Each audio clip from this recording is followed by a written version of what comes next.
Zero Build. I'd like to thank Zero Build, the Turkey team, for having such an important subject into their agenda. You know that energy performance contracts in public sector is a very high priority subject in this regard, and our ministry and private sector and international finance organizations give priority to that subject. Mesut Avcı is my name. My name is Mesut Stantec, Avcı. Turkey, I'm working as a chief engineer. Stantec Turkey I'm working as a chief engineer, working in energy resources, Stantec water Turkey and works wastewater. in the wastewater, Working in Turkey, and we Middle work East, in Turkey, North Africa, and in different parts of the Middle world. Asia. Ours is an engineering and consultancy firm. In our session, we have speakers from Republic of Missouri Energy and Natural Resources, and from S.R.O. we have important speakers today, and I'd like to introduce our speakers. Murat, Ersin, Şahin. He's from the Ministry of Şahin. He's from the Ministry of Energy and Natural Resources. He's a Department of Promotion, Education Study and Head of Department. And Kürs is the Group Coordinator, EPC Group Coordinator. Mr. Javier Martinez Belotto, he's the Sustainable Finance Manager. He is a Sustainable Finance Manager.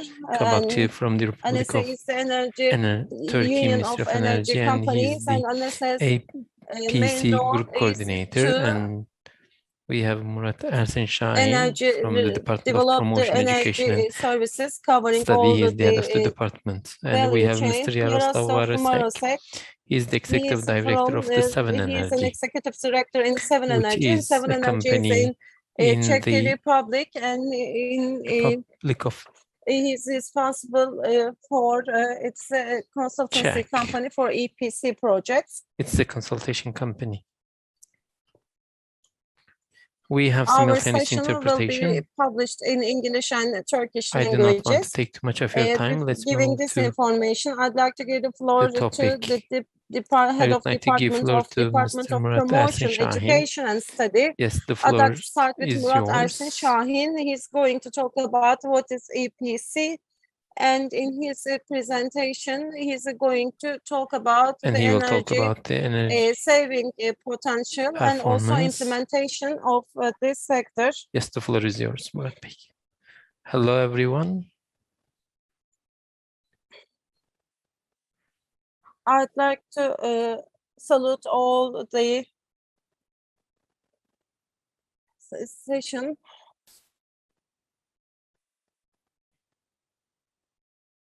I'll talk about, I'll give you information about the legislation, and for the detailed information will be given by Oğuz Bey, and he's going to give you information in this regard.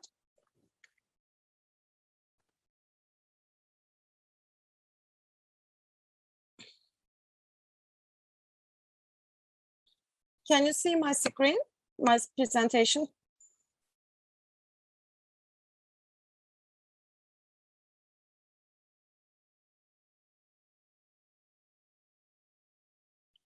Can you make it full screen?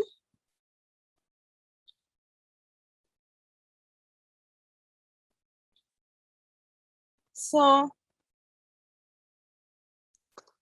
I'll talk about EPC and their types, and especially for the people who are watching us, especially the sector which is wanting to that, I'll talk about the saving potential in the public sector. I'd like to give you information.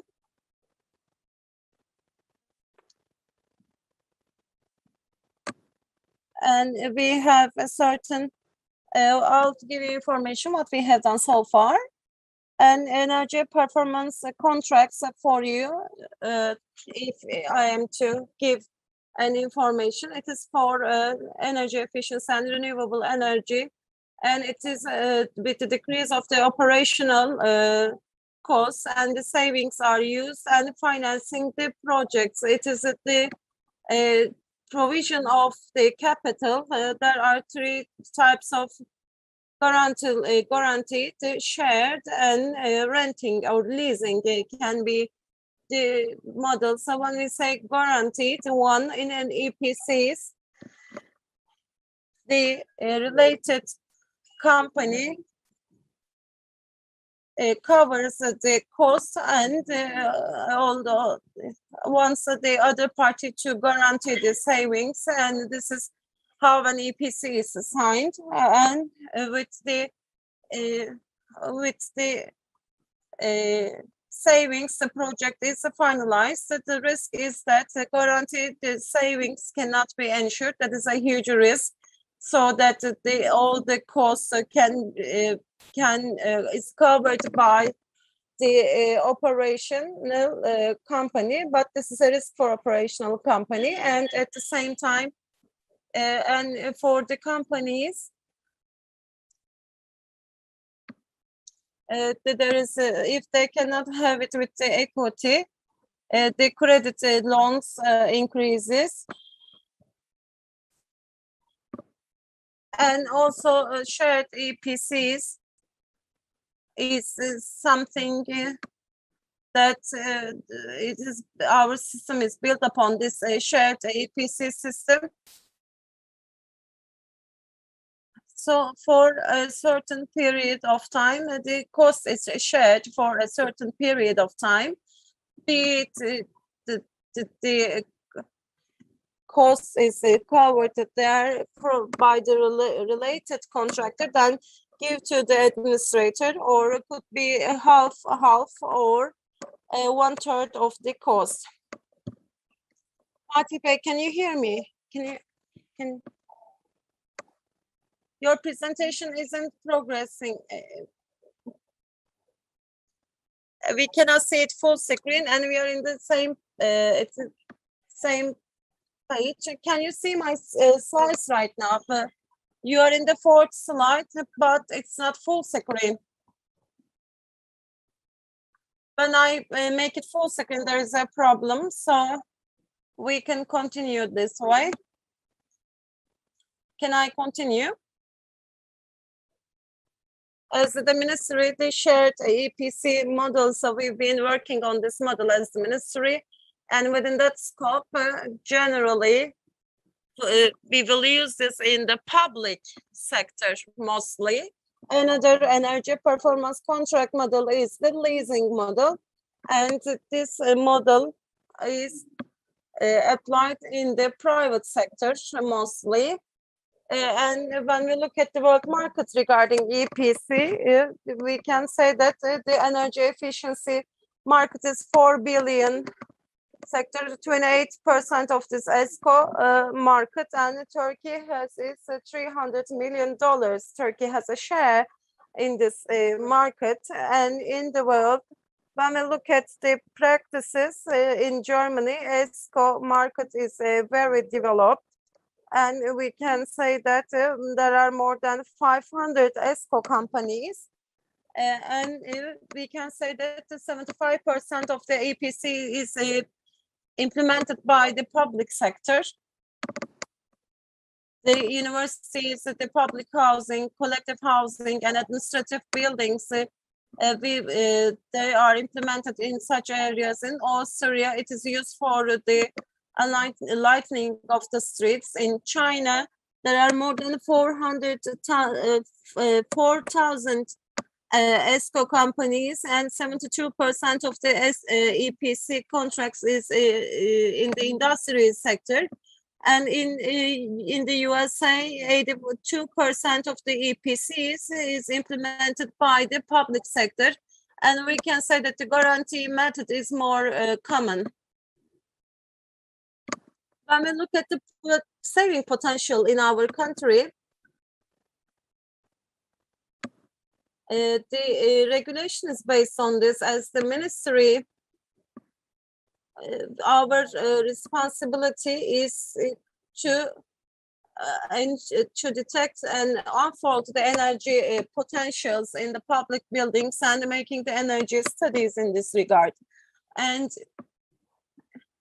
since 2014, we evaluated 1,500 buildings, and we looked at the potentials of this. One of this 2014, there is a 166 public buildings, hospitals, schools, and the universities and hospitals. And we can say that the saving potential is approximately 30%. And 13% electricity and 35% of the heat energy can be taken as a savings. So we can say that the return of investment is 3 and 3.5 years. And in our activity we conducted in 2018 in 9 districts, we made large studies. And in these studies, the potential is more than 30%. And the return of investment is a little above 3 years, 3.5 years generally. And in 2017, with our ministry, 23 institutions and the districts were taken into account. So we can say that 1,150 buildings were studied within our ministry. So the potentials, as I said, that there is a 30% of savings, and there's a potential of saving up to 30 to 40%. Of course, this is a district, so the numbers are very high. Within the scope of World Bank project, there is an evaluation report. In a study, it is shown that the saving potentials that we found in studies is 30 to 40% of savings can be ensured, and technically they actually confirmed this. And theoretically, the savings that can be ensured is the half of the technical savings. So we can say that the theoretical technical potential is potentials 15% of this can be achieved with the EPC models. So we made our studies staying in the positive side of the issue. And when we look at the EPC's legal justification is that in 2018, there is the National Energy Action Plan, which is published in 2018, and vis-a-vis 10 billion,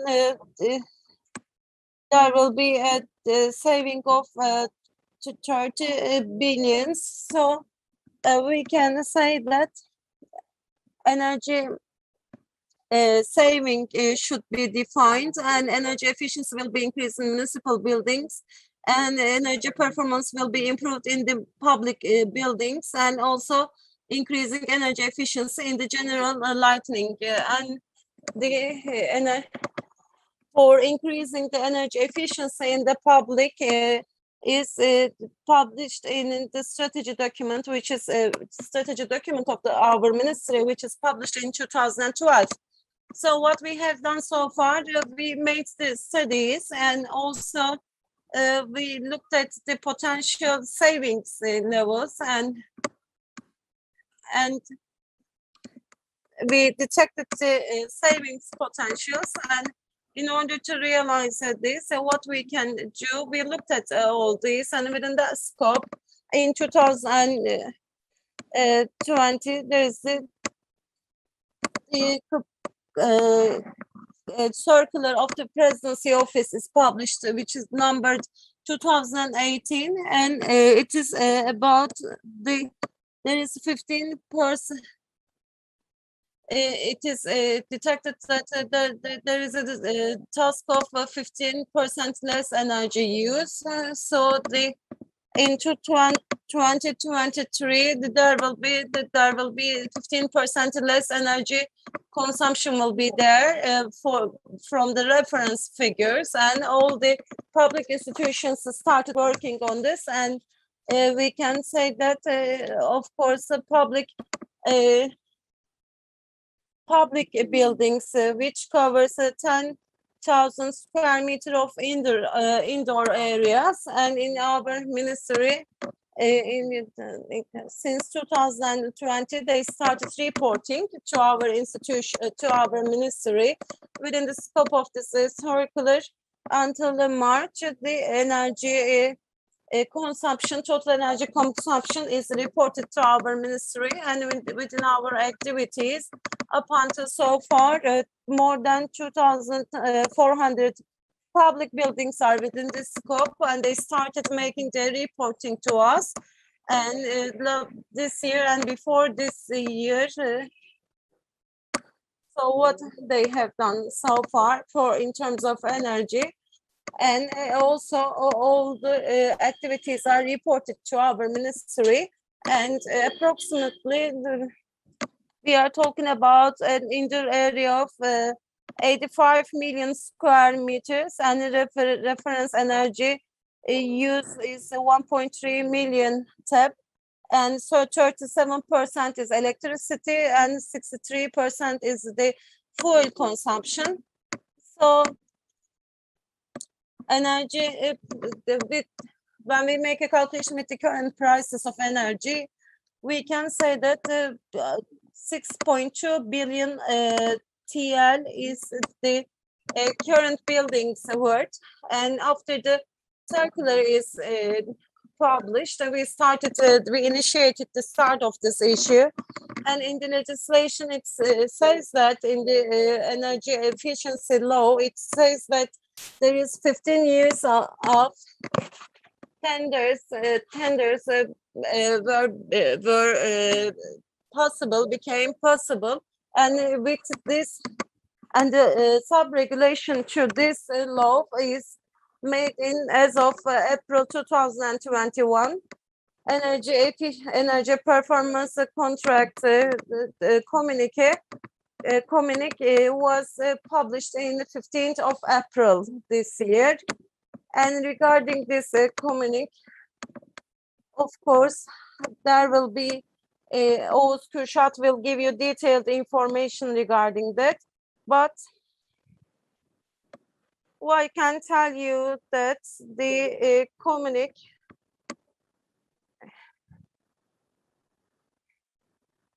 is for the long-term projects. So there is the allowance of the tenders, and with the sharing of the incomes from the savings that could be done. So without paying anything from their budget, these projects can be implemented, and this became possible, and this is exempt from the public tender law. However, there are announcements, however, as it will not be under the public tender law, and the process is a very new process. So there have been very intensive applications. They're asking questions whether they can do that or they cannot do that. For example, in the Ministry of the Justice, in the prisons, it's about the lead transformation project, whether they can do that with EPC models or not. This is very easily can be done. And BOTAŞ General Director has a project in this regard. Now it is in the tendering process. And of course, some metropolitan municipalities are asking about that, and the mobilization started in these projects. The most important issue here is that the energy companies should be strengthened, they should be strong, and S.R.O should be prepared, and also the cooperation protocols should be there for the EBDs can be made with directed with the strong companies, so that they can do these works alone, especially as it will be said, and the measurement and verification experts will be trained and very detailed regarding the tendering process. Our friend will give you information about that. Thank you very, very much for listening to me, and I'd like to pay my respects. Thank you very much for your kind attention. Thank you very much for your presentation.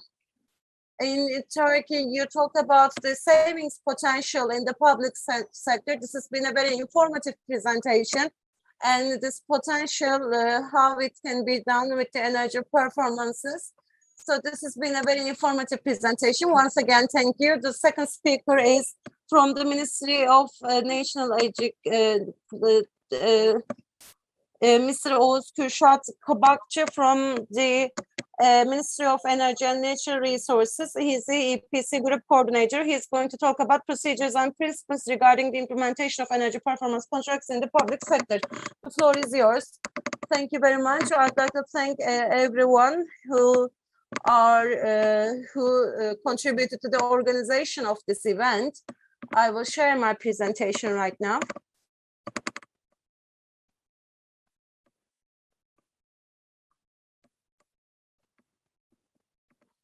Can you see my presentation? Yes, so we can see your presentation right now. I made it a full screen.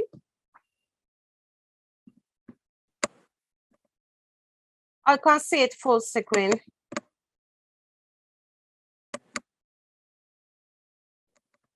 Can you see it? No.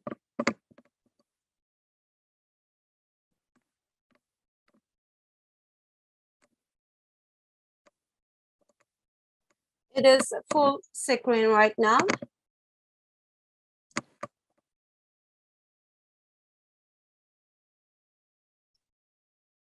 It is not that important. Kürşat Bey, we can see your presentation right now, but if you can continue with the presentations, could you please proceed with the second slide? Can we see the second slide? I think that we can proceed this way. And my presentation will be a continuation of Murat Bey's presentation, and I'll talk about what is foreseen in the legislation. And with the regulation of energy efficiency law, that there could be 15 years of contract signature is provided for the public institutions. Normally, public institutions cannot sign contracts for this long, but this legislation is changed. So energy performance contracts are focused on the long-term contracts, and this is not very new in the country. However, it is kind of new in our public sector. And the activities have been started in this regard. In the action plans, we work on this, and in the industrial companies, enterprises, this has been implemented, but it is not very much implemented in the public sectors. And I think that all this has been actually overcome, and after the energy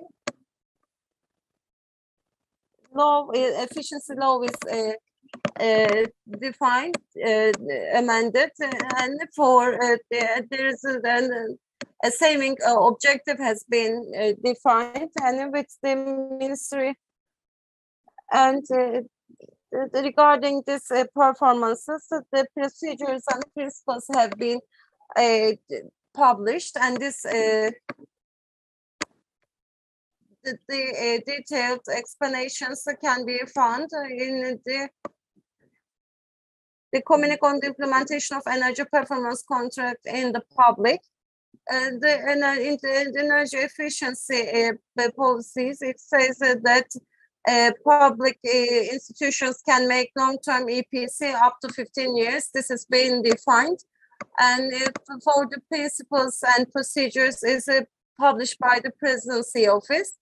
And of course, the legislation infrastructure has been found this, and with the general framework has been outlined, and a communique has been published by our ministry. It's about, it says the study format, the specifications format, the contract format have been defined, and it is given as an annexes. When we look at the methodology of the writing, we can say that it covers many public sectors, and it covers different sectors, and it will pave the way. There is a flexibility has been provided in this regard, and it is being allowed. And when we look at the general framework of this, it is with the closed bids, and the value is the net present value is taken into account. The tenders will be evaluated through net present value, and the project is submitted by this. We look at the maximum, which gives the maximum benefit to the administrator, will be taken as the feasible project. The investment value cannot be less than 2 million Turkish lira, and the lesser values can be made with the tenders, with the public tenders, in line with the public tender law. So the investment value should be more than 2,000 million, and they will be given priorities. One of the criteria here is that the companies should have a measurement verification expert within the company, and the companies which do not employ measurement experts may place their bids in tenders by establishing a joint venture or a subcontractor relationship with an energy efficiency consultancy company which employs a measurement verification expert. The reason why it is defined is that in the when the bid is given, the company should have the expertise, and so that the offer can be more qualified, and the verification of the savings will be made in a better manner. I will give you information. We prepared a certification program regarding that. In order for tender to be finalized, and at least 2 bids deemed valid by the bid evaluation commission must be received. Otherwise, the tender shall be called off. If there is only 1 bid is given, the tender should be called off and cannot be finalized. If I am to make a summary of the process, there could be a facility or a building that if they want to make an EPC contract for the facility or for the building, energy saving potential should be identified, and after identification of this, it is checked whether the presidency's measures are within the scope or not, and so there is a specification prepared in this regard, and they say that we want this energy certification to be prepared, and the tenderers can give their bids if there's going to be an installation or a change of this, and the companies can offer different projects. For example, I will make 5 centimeters of insulation. The other side is 10 centimeters.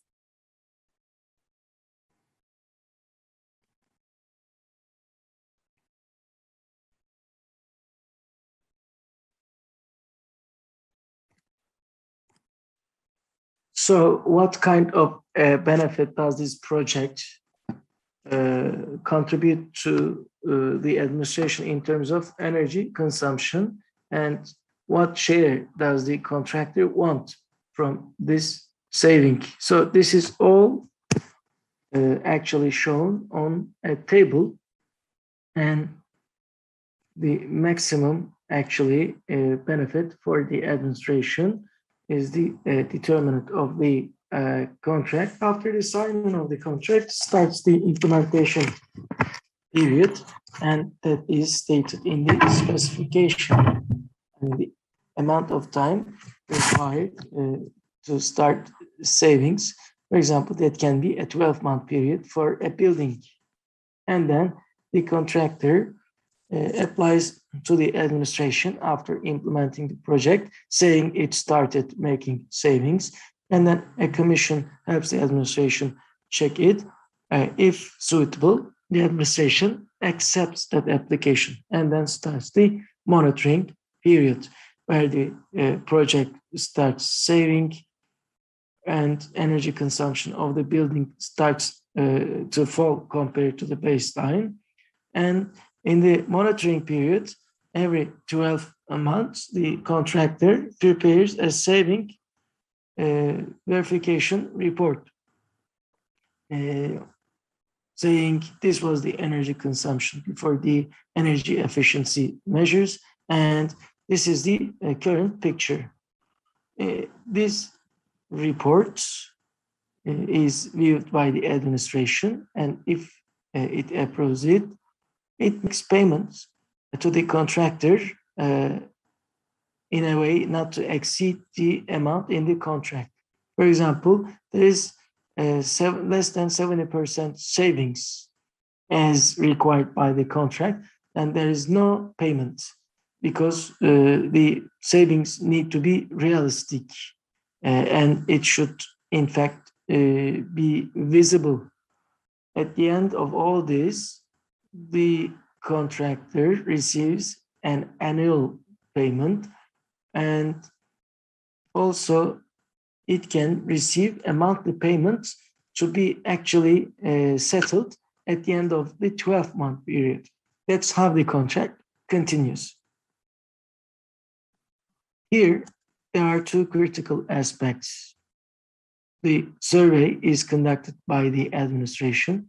It determines the measures in the quotation stage. The administration lets the contractor to pay a visit to the site. It can actually oppose to the survey or the technical specification if deemed necessary. And the final picture is shaped at the end of these processes. After the survey report reaches its final stage, the offers are taken, and that's how the process continues. A while ago, I referred to the table for this quotation. Here, the investor refers to the amount of investment, the amount of saving, the share it will benefit from savings, and the saving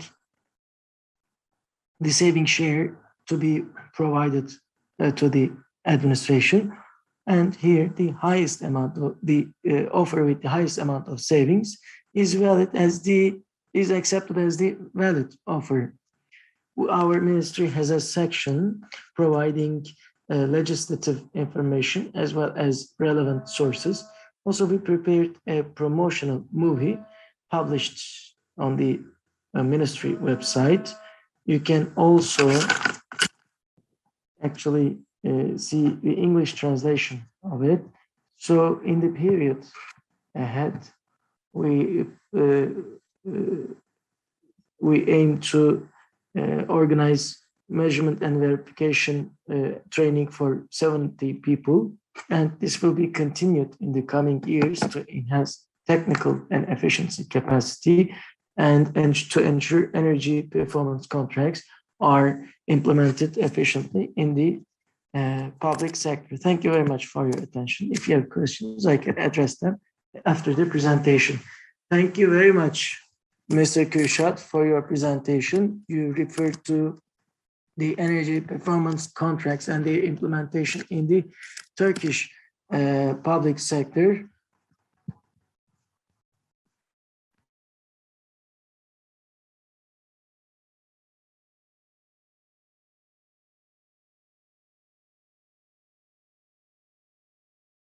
contractual mechanisms in terms of private, public-private partnership. So, Sir Belotto, the floor is yours. Thank you very much.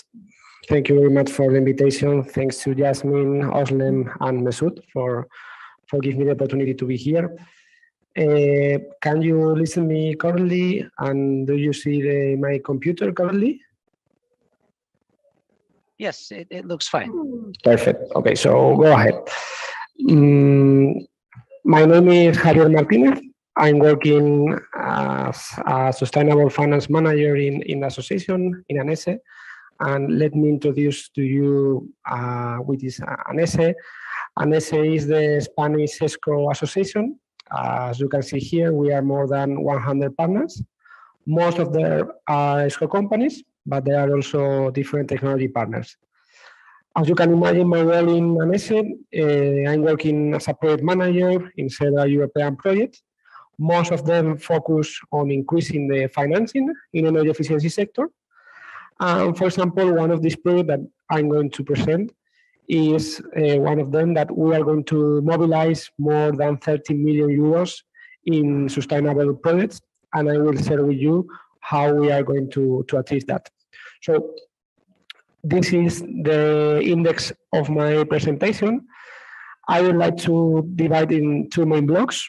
One of them is about European standard EPC model, because I would like to share with you which are the most important things regarding the financing that you have to include in an EPC. And I know that there are a lot of financial mechanisms in this sector, but I will share with you three kind of ways to fund this kind of projects, and also in different sectors, in private and private, and the aggregators. So this is other figure I think that you see before in the previous presentation. So I don't know. I wouldn't spend a lot of time here in this presentation, but at the end is the same. You know, here before the S.R.O contract, you have an initial cost for the customer, and during the contract, the savings go. A part of the savings go to the customer, another part go to an S.R.O, and at the end, all the savings go for the customer. Okay, so this is, I think, a good example and a good figure in order to explain the energy performance contracting. I really like this presentation, this slide, because I really use in the public administration with final clients, because I think that is very clear. So some figures and general data about the energy performance. In my opinion, in order to do an energy efficiency project, the energy performance contract is the model most used in Spain and in Europe in general. As you can imagine, we have a lot of data because we have a surveys, regular surveys with our partners, and we ask a lot of data about the project, about the market.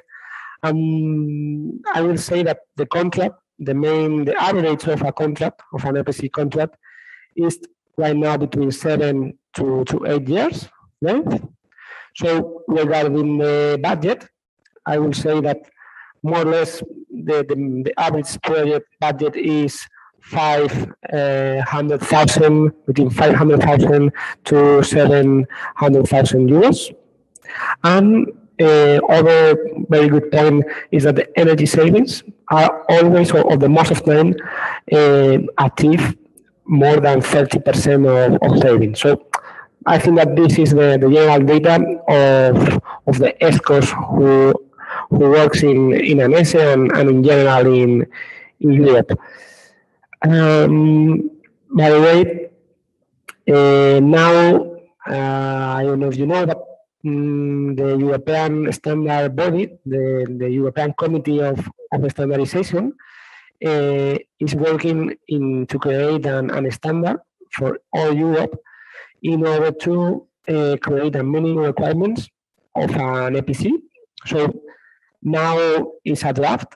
Okay, so this information is not official, but is more or less the final version. So I would like to share with you some aspects that I consider they are most important.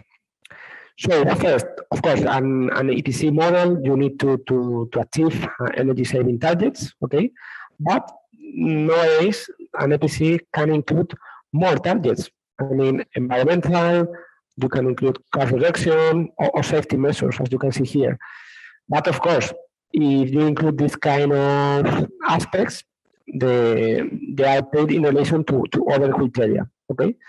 Another interesting thing that is very common in the energy performance contract is that always we try to include a grace period, okay? Because you can install measures, energy efficiency measures, but you need time in order to find the savings, okay? This part, I think, is the most important thing that you have to include in an energy performance contract, the baseline. The baseline is value of reference, okay? I would like to say that is the picture, the initial picture that you have when you go to a facility and when you do an audit, energy audit. And is the conditions before implementation of the energy performance improvement actions, okay? Javier, sorry to interrupt, yes. but can you just move away your microphone a little bit, because it just... okay. Sorry. Thank you. Okay, sorry. In this baseline, you have to include the boundaries of the energy system. You have to include energy drivers, adjustment, but I would like to explain with this image, okay? This is real, okay? This is an example of a baseline. As you can see here, there are two parts. The left side of the image is the previous situation. With all the data that you have, you build this baseline, okay? And then you apply the energy performance improvement actions. So now we are in the middle. And then, thanks to the baseline, you can build the other three graphics that you can see in the right. So the first one is the adjusted baseline, okay? Imagine this is the first one, the orange, no? I think that is orange, yes, orange. So, which represents the energy consumption if there haven't been energy performance improvement action, okay? So imagine if there is an increase of the pollution, this is the baseline, okay? Then you can see the second one, the green one, and here represent the guaranteed consumption. So always, as you can see here, is the same difference between the adjusted baseline and the guaranteed consumption, the green, okay? So as you can imagine, it represents the guarantee savings, okay, that you have signed by contract. And then we have other graphic, the third one, the bottom line in blue, and it is the real consumption line. So, for example, in this case, the S.R.O obtains more savings that it guaranteed. So with this difference, you can share, for example, the savings, or maybe all the S.R.O obtains all the savings. But I would like to take into account this graphic because it's very important to have a clear idea that is very necessary to create a baseline, because in my opinion, is the most important thing of the contract. So here you can see more minimum requirements. I mean, the description of the energy performance improvement actions, of course, the obligations between the energy service provider and the client obligations.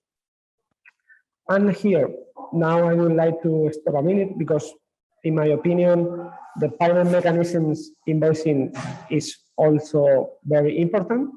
You have to indicate which is the unit price that you are going to use. And of course, it's very common in this price to take in consideration the effects of the global economy, the inflation, and these kind of things. But if you use index, of course, you need an indexation formula, okay? And in this formula, you have to include all these kind of variables that I'm going to to fix the price. Of course, the invoicing depends on if you have bonus or penalization, because imagine that you achieve more savings that you are guaranteed, you have to explain in this contract what are going to do with these savings. Okay, so here you have to be very clear, and you have to include an explanation of these savings. And in Spain, it's very common to create a pass-through cost. For example, you know that the energy price market is crazy, so normally you can see a pass-through cost and include the energy in this pass-through. Okay. And other two things that are very interesting, in my opinion, as to create a risk assessment matrix, because you have to explain who is the manager, who has to manage the risk in the contract. And there are two main groups of risk, the financial and the operational. So I recommend include a matrix or a table in the contract and in order to indicate who has to manage each risk, because I think it's very necessary in order to avoid problems in the future. Of course, you can include insurance, and I would like to tell you that nowadays in Spain, there are some insurance companies that they are created energy savings. And now it's common to see in EPC contracts the energy savings in insurance nowadays. So, as an introduction, now I'm going to focus in this part of my presentation, but I would like to recommend to you that it's necessary to include a little description on how you are going to finance the project. And of course, there are a lot of options. We will talk all afternoon about each financial mechanism, but I would like to share with you maybe the most common or new trends that now in Europe is going to appear regarding the energy performance contract and the energy efficiency projects. First of all, here is an interesting graphic. As you can see here, it represents the maturity stage of a market depending on how private or public is the funding. Okay, it's useful to know which mechanisms are better in a growing market, but please use it as a reference, because, for example, in Spain, the European Commission considers us a mature market, but at the end, we combine grants with S.R.O. So it's normal, but I like this figure, and I think that they can give a lot of information. So now, as you can imagine, now we are talking a lot about EPC, but there are new trends in the markets in order to develop energy efficiency projects. First, here I would like to share with you a new trend in energy efficiency sector, that is the servitization. And it's like an EPC. You provide energy efficiency services, new equipment, and client doesn't pay anything, okay? But the way to bill is different, as you can see here. In EPC, the bill depends on the energy savings, but here, for example, the client pays per use, okay? If he or she consumes, he or she pays that he consumes. So it's a way to simplify the process, and in my opinion, it's focused on small companies, okay? Because after our experience, I consider that EPC works better in industry, in public sector. So now we are going to develop new business model.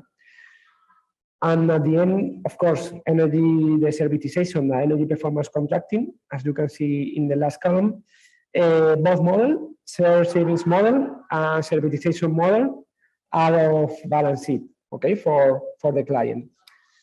And now I would like to share a new mechanism that is very common in Europe in order to fund projects, because if an ESCO funds a lot of projects by its own balance, there is a point where its balance sheet is full of debt capacity, okay? And the company and the ESCO can't do more projects. So the solution is to create an special purpose, as you can see here. It's a special purpose vehicle, it's a new company, and this company is created by an investment fund, okay? The investment fund creates this new company, and the investment fund provides the initial investment that you need to develop the project. In this case, the shareholders agreement of this new company is usually 90% investment fund and 10% the ESCO. And at the end, the SPV signs an EPC contract with the client, and the client pays a monthly fee, okay, on the same way as a EPC, okay. But the difference here is that the ESCO provides the energy services, but now the difference is here, the ESCO receives the monthly pays by the SPV, the special purpose vehicle, ¿vale?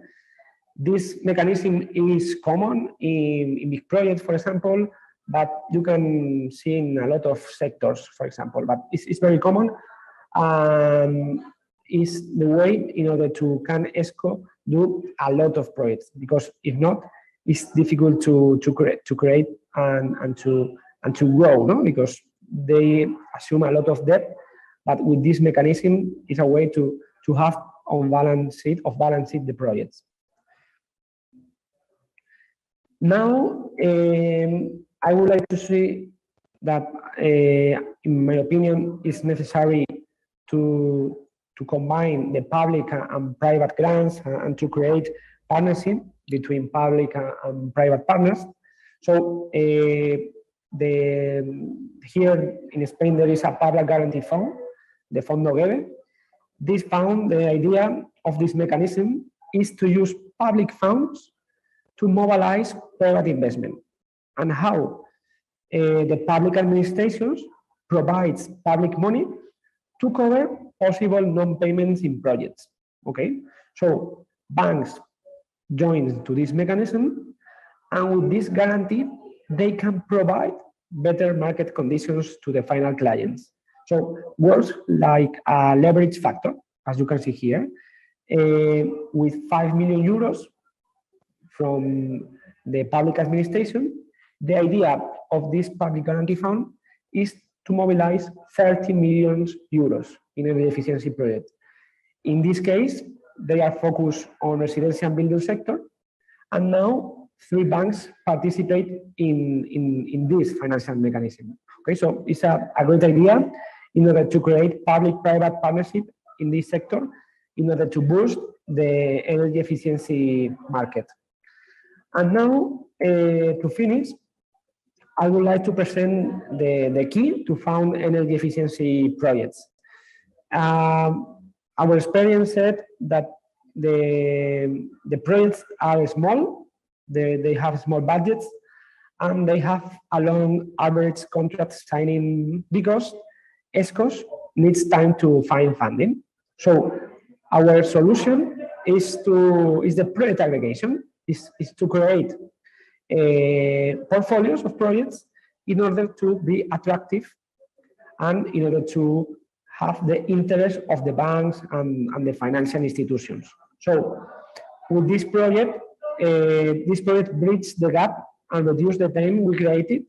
So we created portfolios of energy efficiency projects in order to present them to our financial institutions in an homogeneous way, in a standard way. Okay, so here you can see more or less the operational process of the project. Here the entities who work in the consortium and the services that we provide. We did a technical due diligence of the project, we do the project aggregation, and we create ad hoc investment mechanisms. Okay, and on the other side, right now we have more than 22 financial entities willing to fund projects. So at the end, nowadays, we have found 14 million euros in 40 different projects and in other kind of projects, PV, lighting, energy management, and with all kind of budgets. But because the key is to create different portfolios. So this is all that I have, that I would like to share with you. Here, of course, you can see my email, my mobile phone, and of course, I'm willing to answer your question. Thank you very much for this opportunity. Thank you very much for your speech, Mr. Belotto. So it was very enlightening, especially different financial mechanisms are something to consider in the scope of energy performance contracts in the public sector in Turkey. So our final speaker is Mr. Jaroslav Marousek from SEVEn Energy. Mr. Marousek will present project financing in energy performance contracting. He will discuss the Czech Republic experience in energy performance contracting and financing types. So, Mr. Marousek, the floor is yours. Okay, thank you, Mesut. So, can I ask for presentation? Sure. I was promised that. Sure. Yeah. Yes. There you go. Yeah. So, okay. I'm not sure how much time is left. About 15 minutes. Okay. Yeah, about 15 minutes would be fine. Okay. So, next slide, please. My experience is also from a long time, and I would like to present here experience of my company, which is SEVEn Energy currently. We are the company which organized first energy performance contract in Czech Republic. But also currently I'm also member of association of energy service providers. So it's something similar organization like organization in Spanish, which was presented by Mr. Belotto just now. And my experience comes from here, also from international. We are part of many international projects supporting energy performance contracting and so on.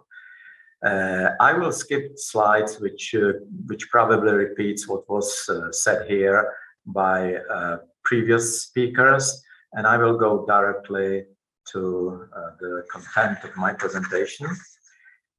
So my presentation is focused on two issues, on two useful experience from our good practice. And one of them is, maybe we can go to the next slide. One of them is financing, and the second one is subsidy support for energy performance contracting.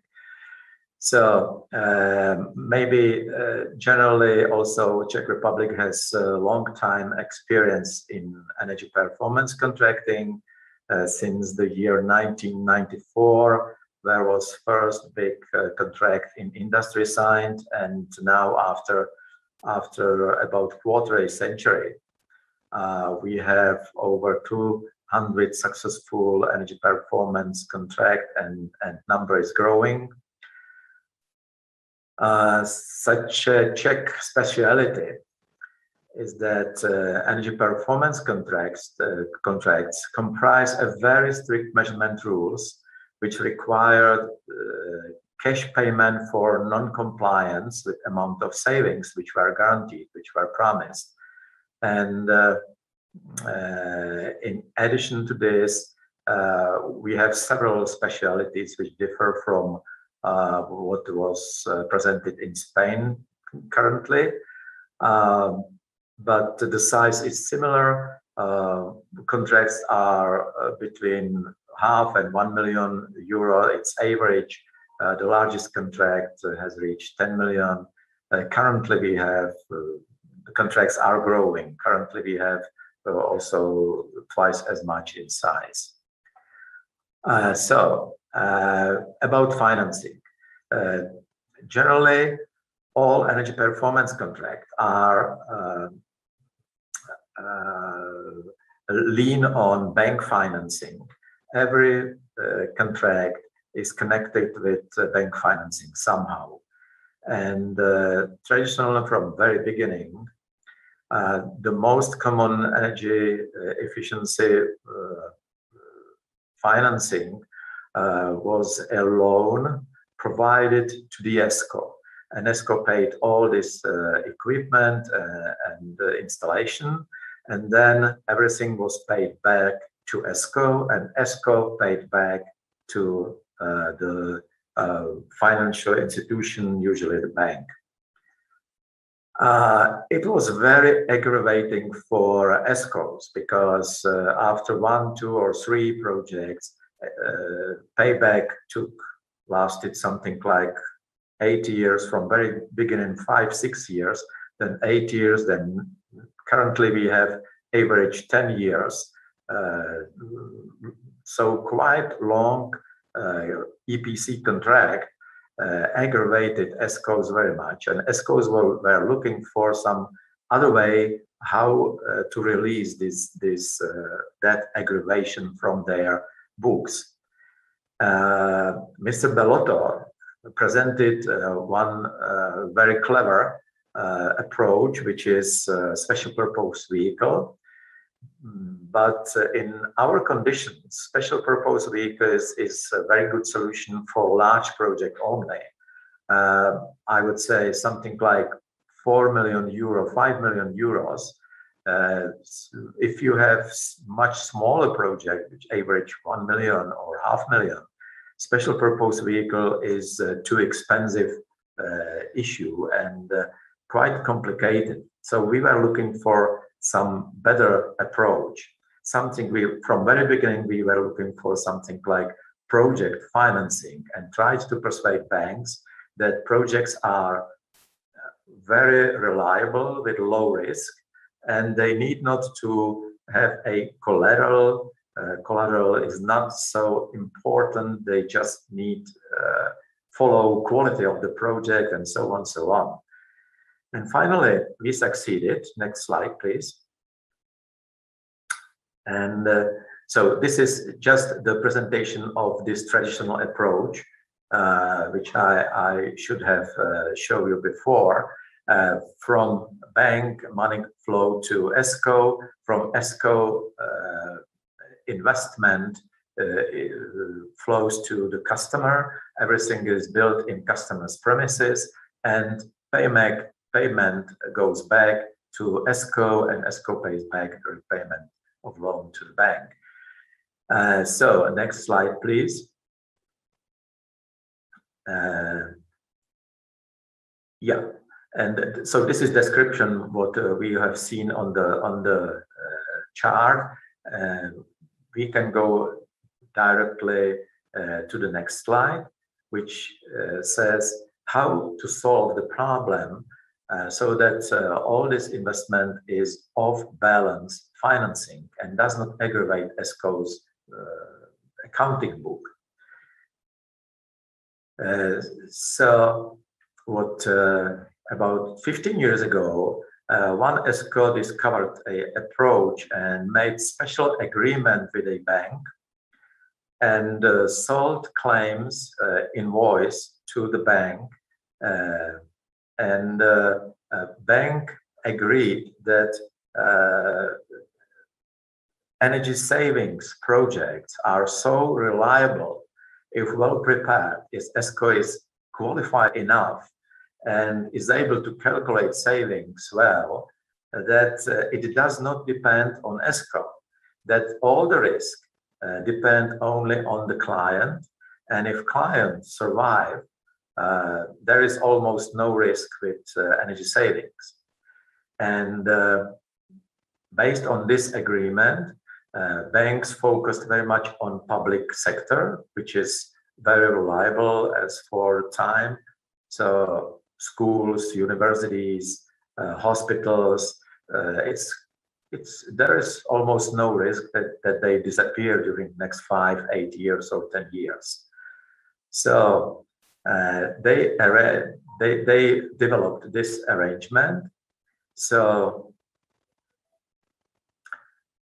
S.R.O provided 100% guarantee for energy savings and made special agreement with the bank that in case that, in case that those savings won't be fulfilled 100% of those savings, the remaining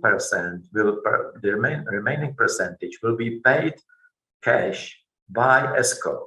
So from very beginning, everything started as traditionally. There was a loan provided to S.R.O, and S.R.O provided this energy service to the client, install energy saving technologies, and guaranteed a certain amount of energy savings. Repayment of loan, but was not arranged directly with S.R.O, but S.R.O just issued invoice and sent invoice to the client. Client signed this invoice, and S.R.O just took this invoice and bring this invoice back and sold those receivables to the bank. And what happened immediately, next month, S.R.O received all the sum, all the payment for all the investment, and then client paid everything back during next 10 years, gradually, step by step to the investor, to the bank. And bankruptcy of the client was under the risk of the bank. S.R.O was out of the game. We say it was non-recourse operation. So S.R.O took just one responsibility, and it was amount of savings, not responsibility for bankruptcy of clients or changing in behavior of clients. Everything like this was under responsibility of the bank. And it happens, I think, more than 15 years ago. In several years, 3-5 years, all S.R.Os copied this approach. And currently, when we study Czech market, 95% of contracts in public sector use this scheme, because this scheme can be implemented also for small contracts like €500,000. Everything worked perfect and worked well. Next slide, please.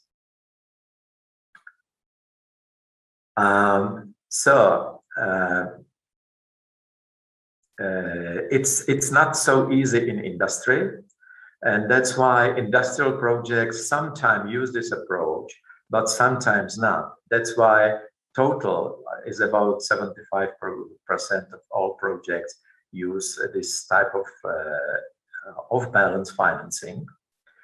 But what's very important is that this approach opens the market not only to large S.R.O, but also to small, maybe also engineering company with 10-15 employees, and they can do quite large project, energy performance project, because they can sell receivables and get rid of this debt. It's also attractive business for financial institution. Currently, we have some small banks, but two main Czech banks compete for clients, for S.R.Os, in this, because during those 15, now maybe 18 years, none of this contract was in troubles, and all money were paid back in 100% without any problem. So it's very reliable business in our country.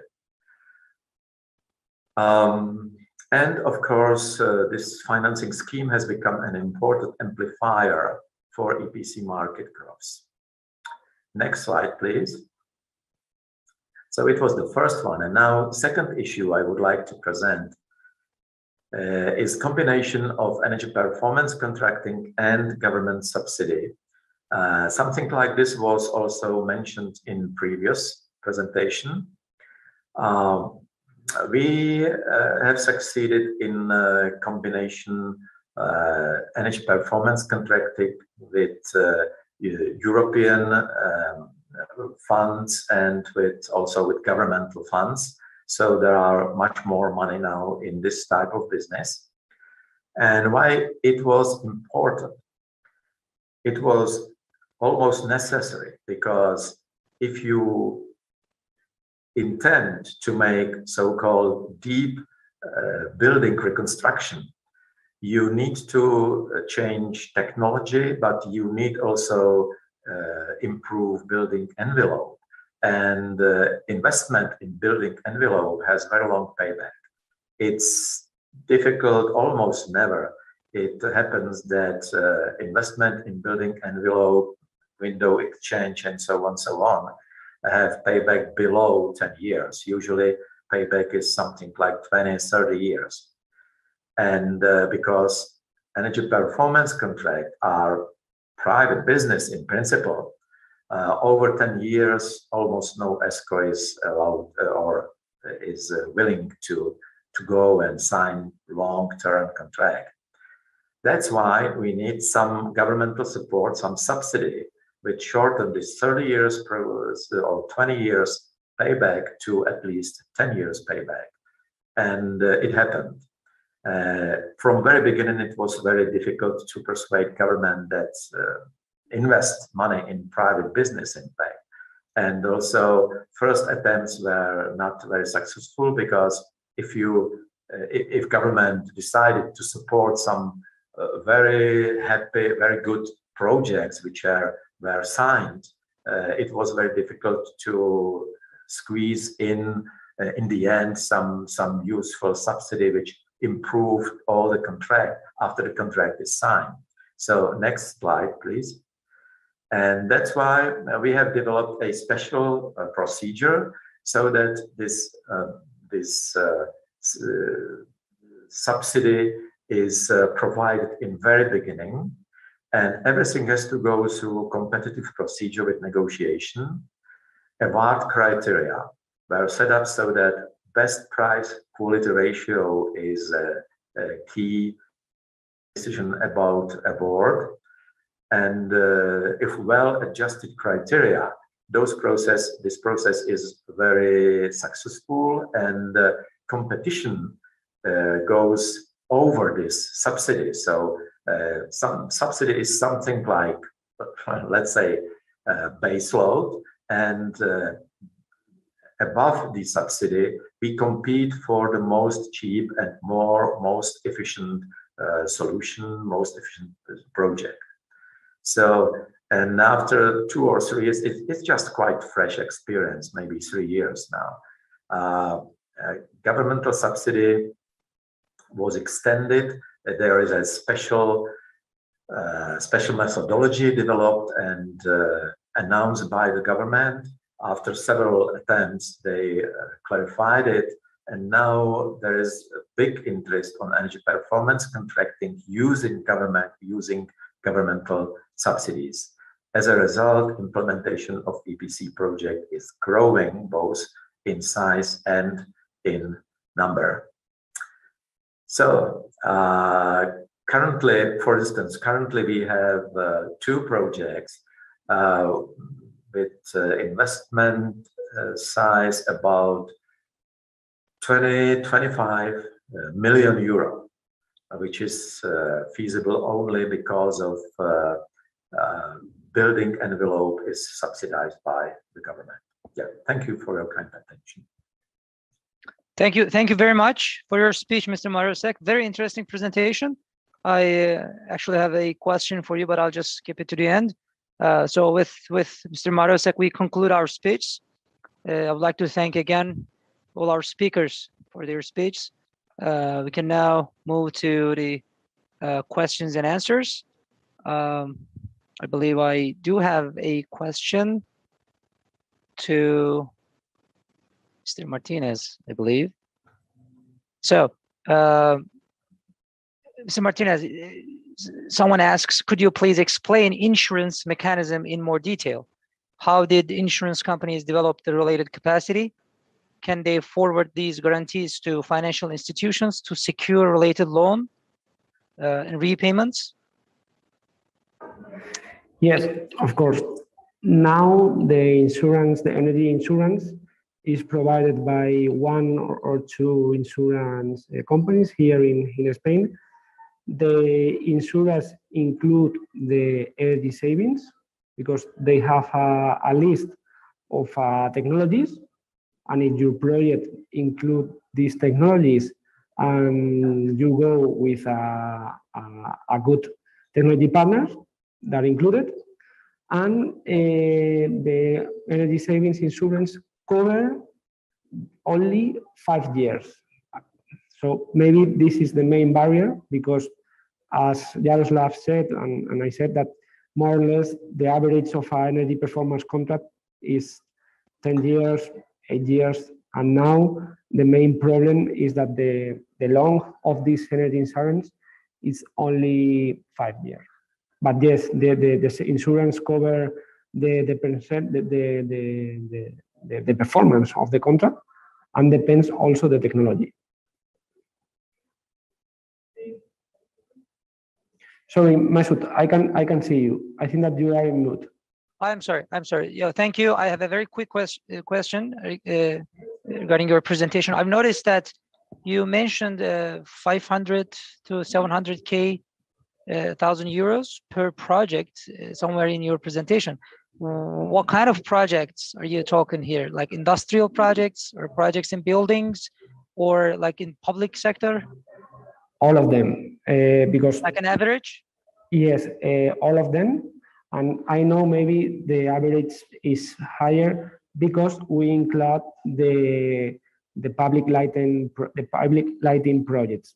If we disaggregate this average, I will say that maybe in the residential sector, the average is 100,000 euros. If you go to industry, the average is maybe 400,000 euros. And if you go to public lighting, maybe you can raise the 1 million euros per project. So if you do the average, more or less is 500,000 euros. What about the renovation of public buildings? I wouldn't say, because when we ask the question to our partners, I only ask between 3 options: public in general, and the most projects are in lighting industry, buildings in private sector. So I don't have exactly this data, sorry. Okay, thank you very much. I have another question through my cell phone. Someone asked, I don't think she had access to the questions online. So this is for Jaroslav, Mr. Marousek. So we have a concern that allocation of subsidies might result postponing of investments. How would you overcome these barriers? Don't understand. Result to postponing of the investment, because what's the reason why postponing?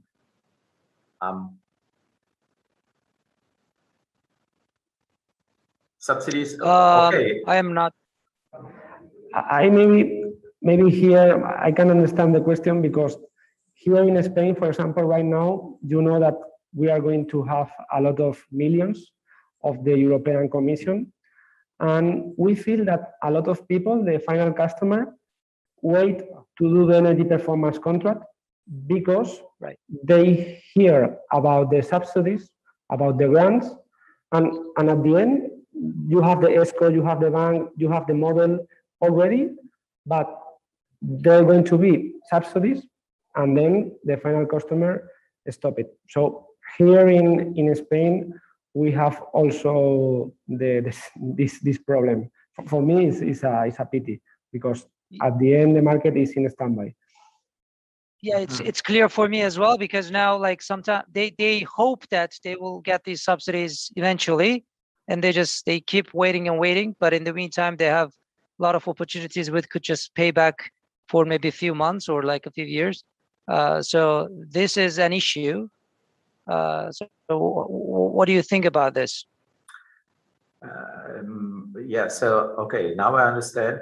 But in our country, it's thoroughly opposite, because from very beginning, it was quite difficult for government to set up, to adjust well the condition for energy performance contracting. And in the end of the subsidy period, which was from European fund, it was from 2014 to 2020, and we consumed this money also the whole this year. Finally, the conditions were very, very good, and all our clients hurry up to utilize this money, and they are quite afraid of new period, because from very beginning we have to send everything to Brussels. There are quite strict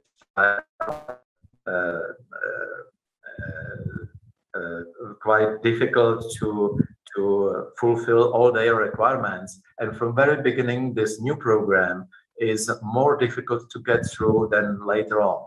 So currently we have more requests to keep remaining money in the previous subsidy budget, and the next subsidy budget, frankly speaking, I saw this condition, this new condition, and they are, from very beginning, they will be much more severe than current conditions are. So there is no, that's why I don't understand this postponing. Everyone asks for consuming the money which are remaining, but almost not remaining currently. It's, I think during summer, everything was consumed. So this is current situation in Czech Republic. Okay, thank you. I have another question to both Javier and Jaroslav. You could both answer this question, because like it's an international based question. So what is the common application for financing public energy performance based EPC based projects in Europe or other countries? Like I understand Jaroslav, your presentation was quite interesting. You mentioned the model, but like, for example, thinking about Turkey, we have borrowing restrictions in the public sector. And also you mentioned that the client, the credibility of clients is more important than the credibility of S.R.O with the model that you propose. But in Turkey, like sometimes the financial institutions are hesitant to finance the only public entity that they could finance by law, which are the municipalities. They're most of the time they're hesitant to finance. So right now, actually, we're trying to understand the some best applications for financing public EPC based projects. So anything that you could say about this?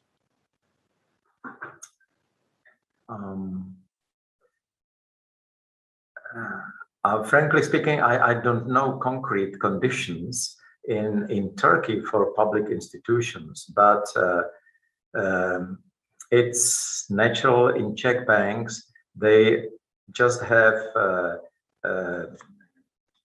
they have rating, very good rating for many public authorities, also for many, let's say, universities and cities.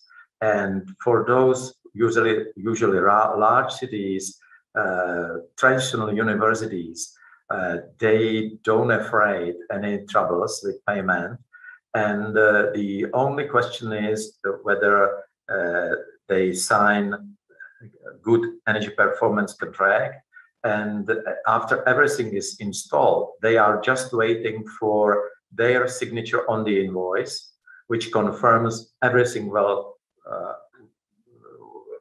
well installed and tested. Yeah, it's after testing all this equipment, and then bank don't hesitate to pay for energy performance contract. It's also because of experience of last 18 years where no trouble with this type of contract appeared. which is also, maybe we are lucky, but and we tried this to transfer this experience to Austria. For instance, we tried to transfer this experience to several other EU countries, and their banks are much more reluctant to support at least those big public institutions. So maybe that good step was that we did it in the period of time where banks were not so strictly restricted also from the legislation from European Union. Maybe, I don't understand it, but Czech banks are very open to this type of business, but foreign banks have quite often difficulties. And frankly speaking, I do not understand what is the key issue, why this attitude is so different. And probably it depends on good pilot projects, because before the first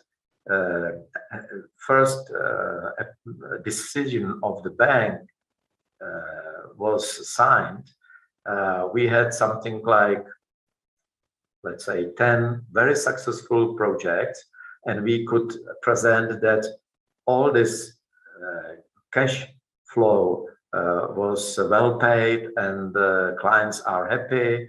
And so banks decided to test it, and then now, as I said, two big banks compete for ESCOs and persuade them, come to us, we will provide you best. And it's not very expensive.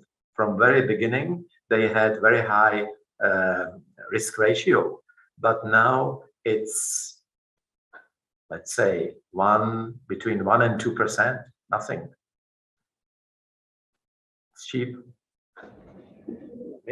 I don't have a lot of more to add. Maybe I will say, to complement the Jaroslav quote, for here in Spain was very useful to develop energy performance contracted in the public administration, the creation of a standard. Okay, I remember that they working together with our association, with the government, with the European Commission, and they created a standard. They start creating an example in their own institutions, and now with the standard and with pilots, now it's very common to do a tender in an energy performance contract, and in order to give more confidence to the banks, here, for example, each tender have a lot of requirements of its company.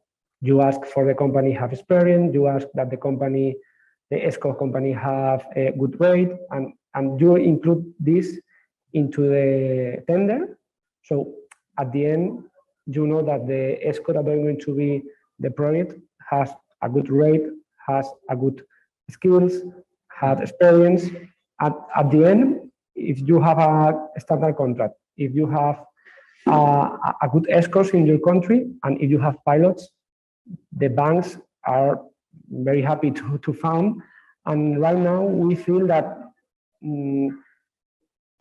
either the banks, so I would say an example, now in our association, there are two main banks in the association. They are members.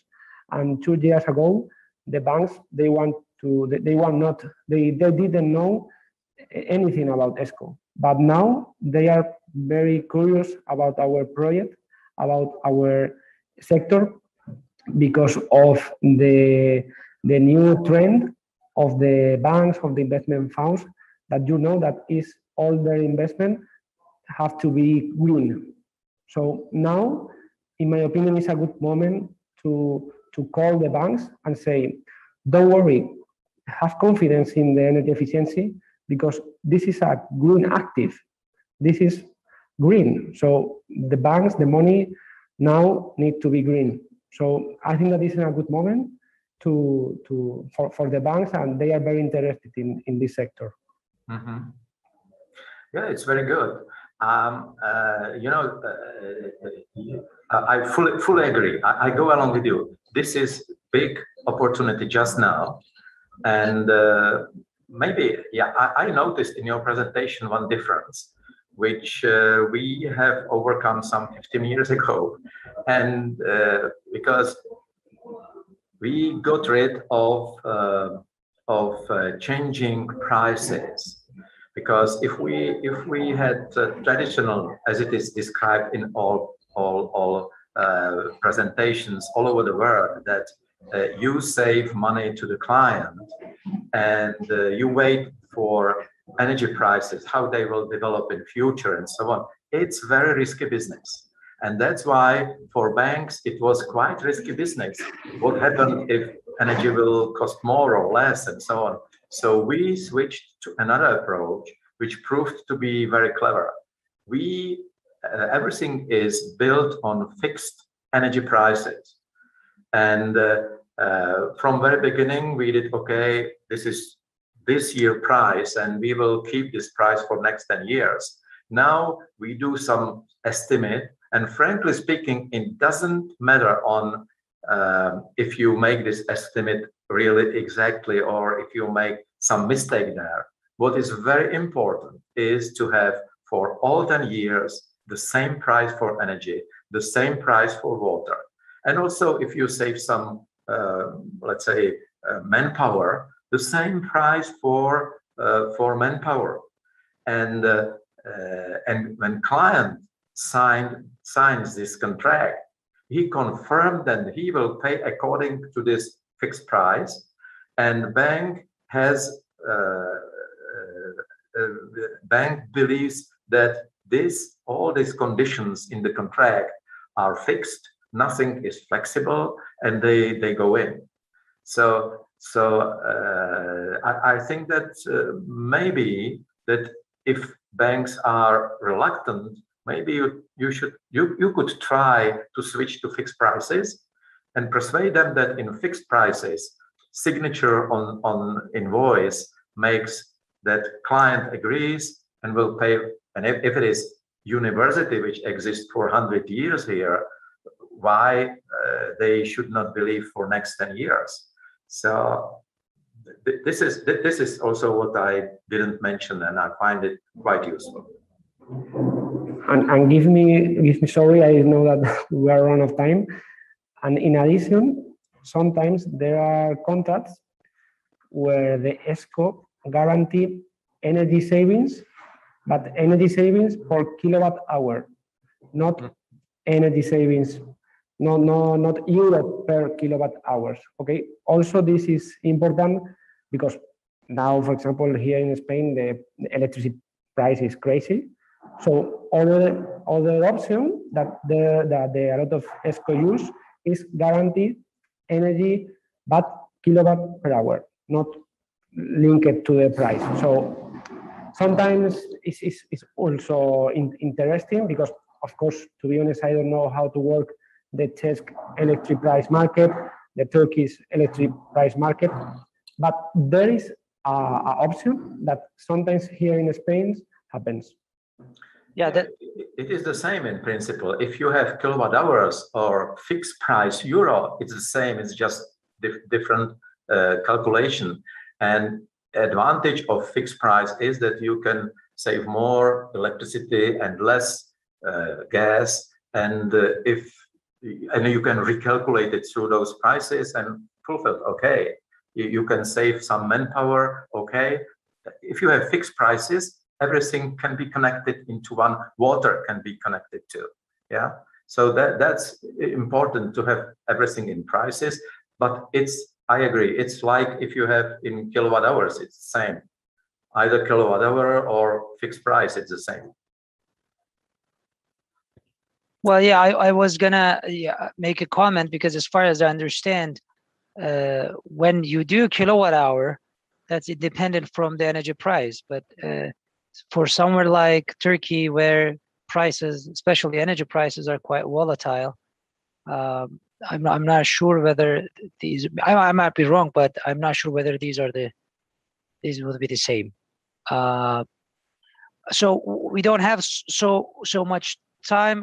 We have a question for Oğuz Bey. Oğuz Bey, size bir soru var. Enerji performans sözleşmeleri uygulamaları sonrasında gerçekleştirilecek ölçme ve doğrulama süreci. The verification, measurement and verification, and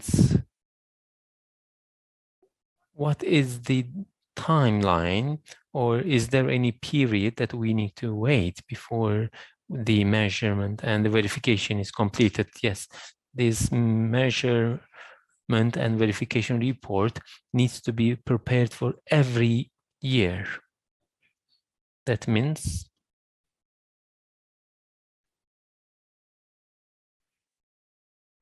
the first report needs to be prepared in a year.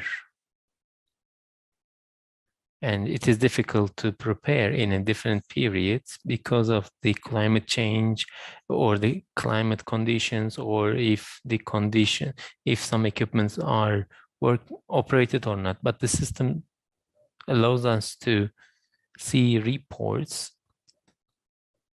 and they can make payments in 3 months. And after 12 months, they can check this issue, and following this period, if there is any need for additional payment, it is important, and then you get your money and everything will be on fine.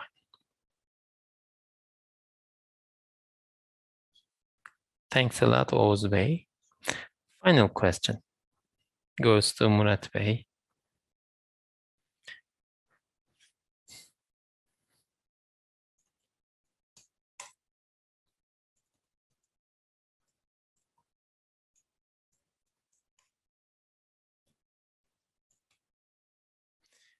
So, what are the requirements to take part in this type of public bids? Thanks, Mesut Bey. According to the regulation that we have,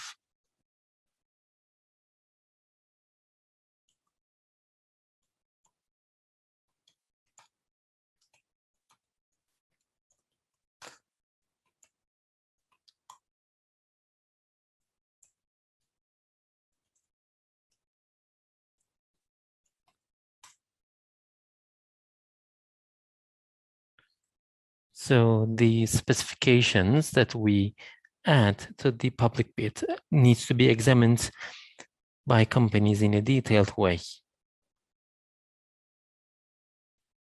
And these public bids documents needs to be prepared in a quality way.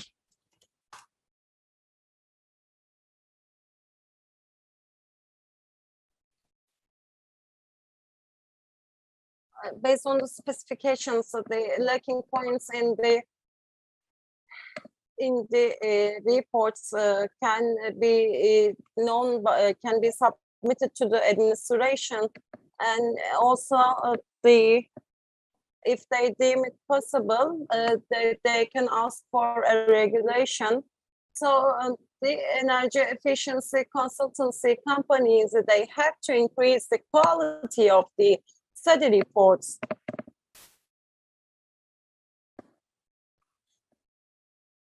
So everyone has to give a fight to be better than anyone, and the capacity, in order to have capacity building,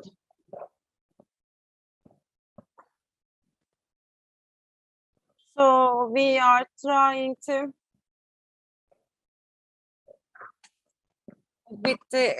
they have to, we are providing an opportunity to work with the strong capital companies, the S.R.Os,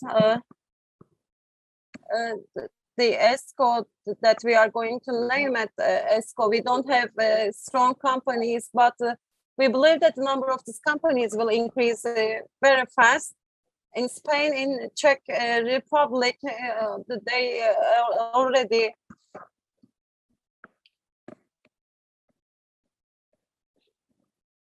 touched upon the situation that insurance is one of the subjects that we are working on. Insurance should be given as the savings, and in the hydroelectrical power plants. This was not taken by the banks before, but these were very good projects. And when the project starts, when we proceed with good examples, we believe that the market will develop very fast. There are 2,500 public buildings in the projects. We are talking about that we are told 400,000, 500,000 euros should be invested in these projects. These projects are similar with Spain and Czech Republic. We are going with very sound steps, and the sector is very dynamic. As it is very dynamic, I believe that we will make progress very fast, and the companies and the private sector is very experienced, and I believe that they will act very fast in public sector as well. Thank you very much, Murat Bey, for your contribution. Thank you.